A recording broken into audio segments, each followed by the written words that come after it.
हमारे उन मंडली ने हमको जीतने नहीं दिया है। मैं उनसे गुजारिश करना चाहता हूं कि मेरे आपने हमको अपना बाप समझा था।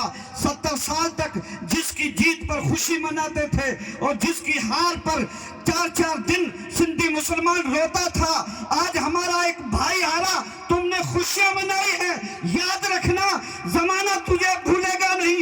ये बुढ़े तो लोग मर के चले जाएंगे, याद रखना, लेकिन जवान जो जिंदा है उन लोगों को ढूंढ ढूंढ के निकालेगा जिनकी मंडली ने हमारी कौम को हराया है। हमें 3 तारीख की शाम को शर्मिंदा किया है, क्योंकि आज जो उठता है वो बोलता है कि कमी तुम्हारी है। अरे 80,000 होते हुए हम कैसे कमी रखी?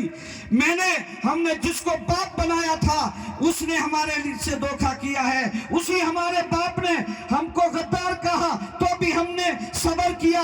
उसी हमारे बाप ने हमको बेईमान कहा तो भी हमने सब्र कहा। उसी बाप ने हमको जातियों में बांटने की बात की तो भी हमने सब्र किया कि बाप है, बड़ा है, हमको कभी न कभी बेटा बनाएगा। हम उनके इंतजार में खड़े हैं। धन्यवाद होना चाहिए फतेह खान को, जिसकी जबान से एक लफ्ज नहीं निकला उस हमारे खान के खिलाफ, जिनके खिलाफ एक बच्चा बोलता था, हर कौम बोलती थी कि बड़ा जालिम है, लेकिन उस फतेह खान ने अपनी जबान से एक लफ्ज नहीं निकाला।